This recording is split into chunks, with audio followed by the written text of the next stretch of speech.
Siamo ad Erquy, un comune della Francia nord-occidentale nel dipartimento di Côte d'Armor in Bretagna.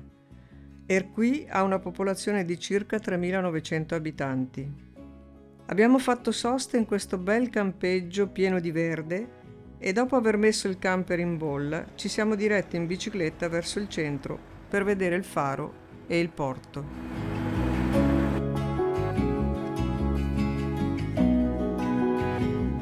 Erquy divenne un importante porto peschereccio in seguito alla scoperta dei banchi di vongole e di capesante negli anni 50-60.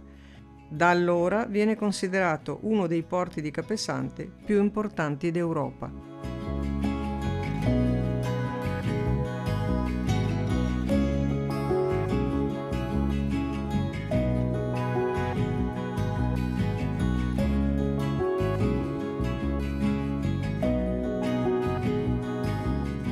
La chiesa dei Santi Pietro e Paolo fu in parte costruita nel XIII secolo.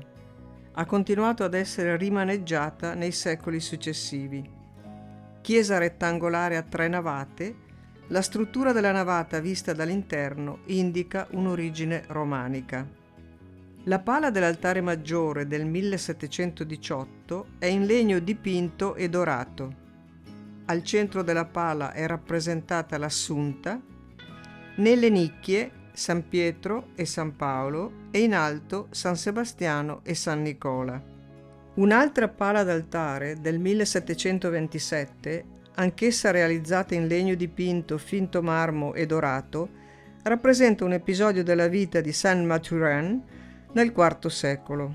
Il santo esorcista scaccia il demone dal corpo di Teodora, figlia dell'imperatore romano Massimo. C'è una curiosa leggenda su quest'acqua santiera, e Dio sa quanto la Bretagna sia affezionata alle sue leggende, che suggerisce che in passato avrebbe potuto essere un'antica vasta sacrificale, visti i suoi bordi usurati. Sembra però più plausibile che questa significativa usura derivi dall'abitudine dei contadini di recarsi lì ad affilare le loro falci nella speranza di raccolti abbondanti.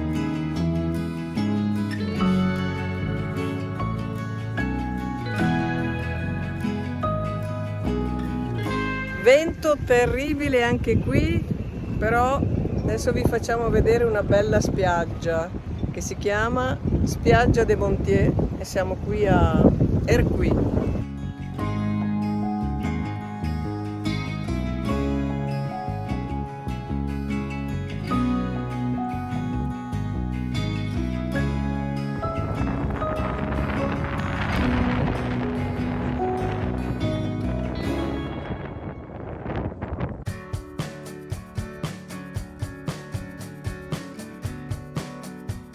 La spiaggia di Saint-Michel è caratterizzata dalla presenza dell'isolotto omonimo, dove si trova una cappella risalente al XIX secolo.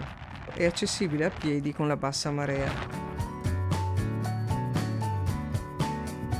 Gli abitanti del luogo chiamano l'isolotto Le Petit Saint-Michel ed effettivamente assomiglia, in piccolo, a Mont Saint-Michel.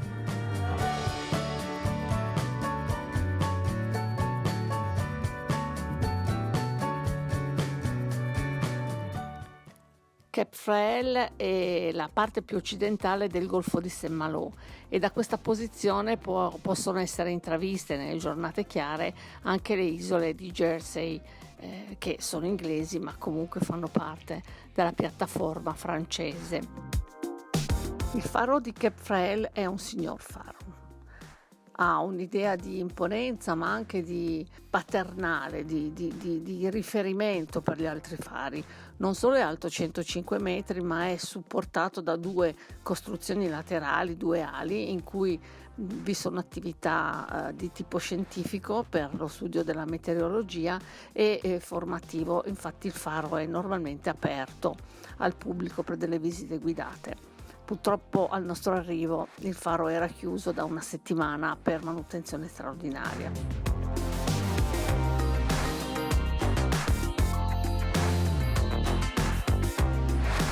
Il faro è circondato da una intensa brughiera fatta di erbe e piccoli bassi arbusti che cambiano di colore a seconda dei fiori che prevalgono nella stagione. Al nostro arrivo la brughiera è color mattone e si fonde benissimo con il colore delle rocce. Dal faro una serie di sentieri portano fino alla fine di questa penisola.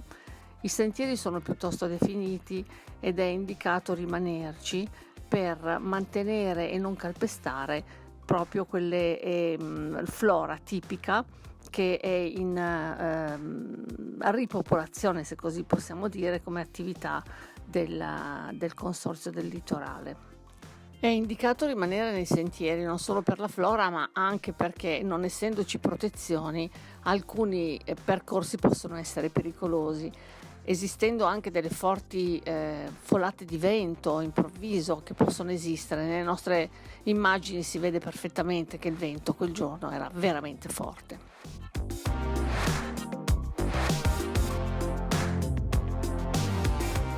Purtroppo, per un problema tecnico, i microfoni non hanno funzionato, ma ricordo bene la conversazione. Stavamo ironizzando sul fatto che ci fosse giusto un pochino di vento, poco. In realtà, se non fossimo stati con i piedi ben piantati a terra, ci avrebbe fatto volare. Sembrava la Bora di Trieste.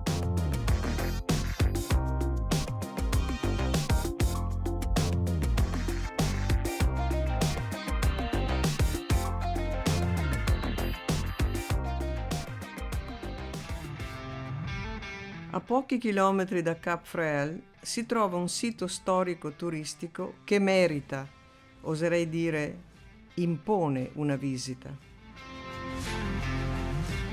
Finita la visita al faro di Cap Fréhel, adesso andiamo a visitare un forte che si chiama Fort Lalatte, detto anche Castello della Roche-Guyon dal nome degli antichi proprietari. Risale al XIV secolo, è stato più volte rimaneggiato, ma rimane comunque una dei castelli o delle aree più sceniche della Bretagna. Ed eccolo, il castello in tutta la sua magnificenza. Sta cominciando a piovigginare. Se c'è un posto nel nord della Bretagna che possiede tutta la magia di questa regione, il mare, le imponenti scogliere e la straordinaria architettura medievale, è Fort Lalatte.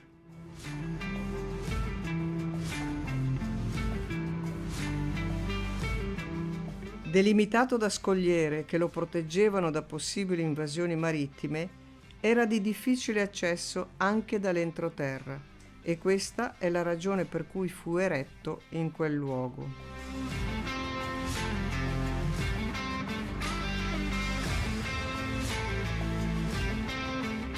La sua costruzione iniziò nel 1340 sotto l'ordine di Étienne Goyon, signore di Matignon, mentre il torrione fu costruito intorno al 1365. Il castello subì diversi assedi ed attacchi durante le guerre di religione del XVI secolo, che lo danneggiarono gravemente.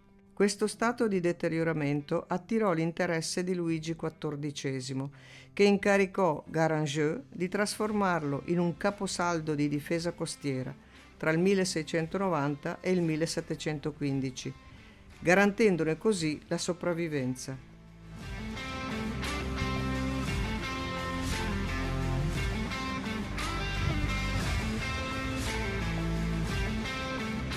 La prima cappella del castello fu fondata nel 1420, ma la sua ubicazione originaria rimane ancora sconosciuta. L'attuale cappella risale al 1719, è dedicata a San Michele, protettore degli uomini d'arme. Durante la Seconda Guerra Mondiale fu rovinata gravemente e la pala originale dell'altare fu bruciata. Il castello è monumento storico dal 1925.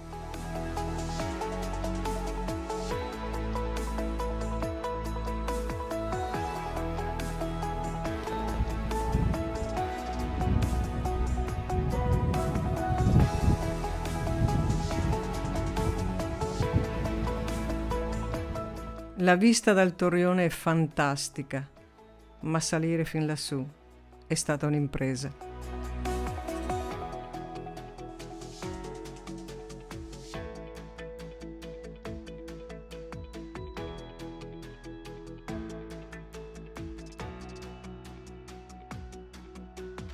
Lasciamo il luogo con l'usuale pioggia. Au revoir, Fort Lalat. Alla prochaine.